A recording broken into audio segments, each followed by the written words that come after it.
Good morning, guys. Conan Bankens here. A little bag workout this morning. I want to look at the jab a little bit this morning and how to actually throw the jab, what makes the jab accurate, and the cons of the jab. So let's look at that. So my hands are up. Good base, good stance is really important off here. If you check out some of my other videos, we go through a lot of that in some of my other videos. So let's look this morning just at the simple jab. Number one, my jab. I call it out sometimes with new people, jab, and they'll throw their cross or their right straight. So I want to look at the jab hand, whichever foot is forward, that same hand, that's your jab hand. There's simple terms off that. So my hands up. Remember too, guys, I don't want to keep my hands together. This is something with beginners that we see, is the hands stay together or they'll kind of cover the face. And this is kind of a security blanket, I think, a lot of times, where people tend to hold themselves in, or they'll even though their arms are out, they'll hold their elbows up. I want to keep those elbows in, and I'm staying loose. I'm not staying tight. Everything's really loose. My hand, and everybody's different, so is it right, is it wrong? Everybody's different. I see people fight with their hands a little bit lower. You look at one of my favorite fighters in the world, Lyoto Machida. Lyoto will fight with his hands in a Shotokan. I'm a 6th-degree black belt myself in Shotokan, but I don't fight with my hands low. I fight with my hands up, or sometimes I'll fight in a boxer stance, just depending on who I'm dealing with, how I'm dealing with. But right now we're just going to go to it with the traditional hold, right? So my hands are up, and I want to kind of think about my hands in like a field goal, right? Like a field goal, starting here, coming down, right? My elbows are protecting my ribs, my body, and I'm just like so. If you can kind of get the gist of that. Okay, so where do my hands go? Are they chin level? Are they forehead level? Are they eyebrow level? I'm going to call for high cheek level right now. So high cheek level. How are my hands being held, right? And you see a lot of this, right? I want my hands, this is me, I want my hands just a little bit forward, just a little bit, not toward. I don't want my palms facing me, okay, unless I'm going into some type of a different type of cover off here. But right now my hands are just a tad bit forward. I see people fighting this way.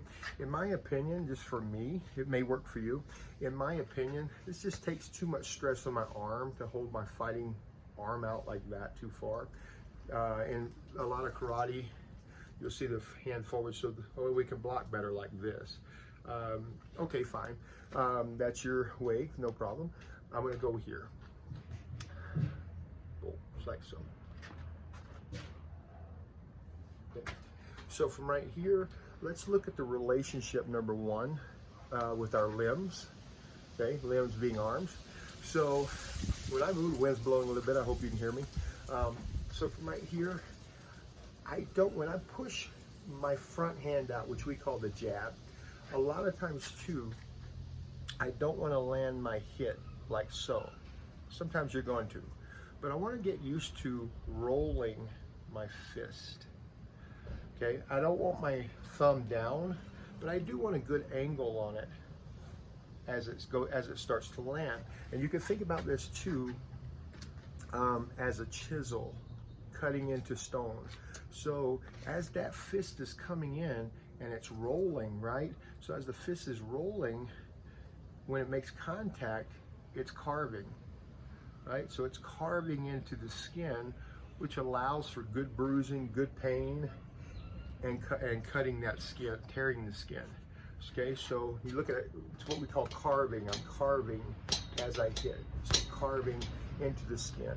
Okay, so looking at the relationship between my shoulder, my elbow, my wrist, which ultimately makes my fist go exactly where I need it to go. Think about if we were talking in terms of firearms, right? Wherever I point that firearm is where that bullet is going to land, where that round's going to hit.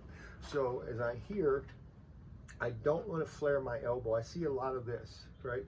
Elbow comes up, arm goes out. That's the number one thing I see with people is you see this from here, boom, okay?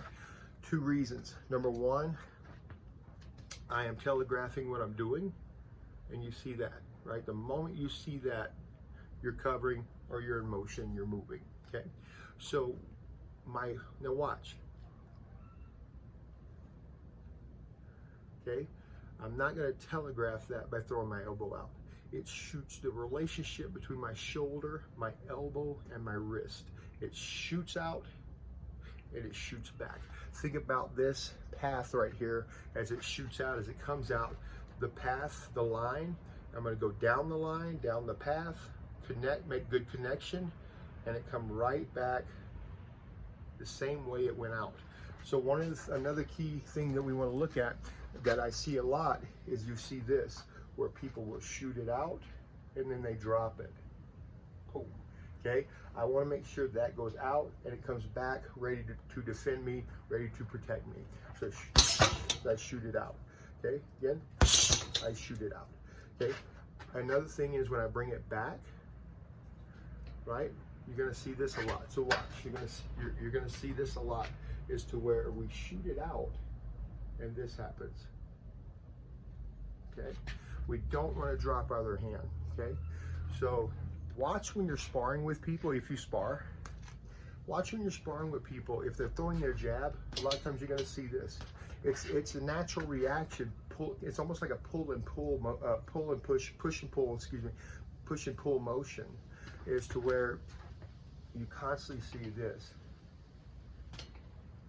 Okay, and you see it also with, and I'm just going to just real quick, but you also see it with the cross when people throw their backhand.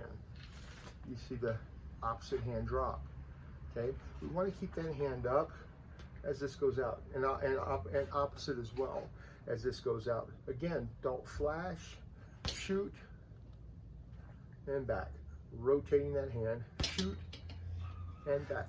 One more quick thing, even if you have on a boxing glove, even if I have on a boxing glove, I want to make sure that as I make contact with a person, with a bag, whatever, even if I'm doing it in the air, watch my hand. I'm just going to get back here. Watch my hand. My hand is here. Squeeze this. So I want to make sure that I make a good squeeze, good solid squeeze on the end as I make that contact. When I come back, I can relax my hand a bit. I don't want to keep a squeeze all the time because it's gonna really wear my hands out. Okay, so I'll go here, squeeze, relax, squeeze, relax, squeeze, relax. I hope you got something out of this video, guys. If you like my for all of you that followed me for years, thank you. If you like my channel, please subscribe to it. I haven't really reached out much on my channel, so but I'm kind of starting to do that a little bit now. But if you like my channel, subscribe to it. Give me a big thumbs up. Hit that bell on the side of it. I think when I load something, it goes to, you can get a little notification. So thank you guys for all your support, all your love. I appreciate all your time watching my videos. Thank you guys.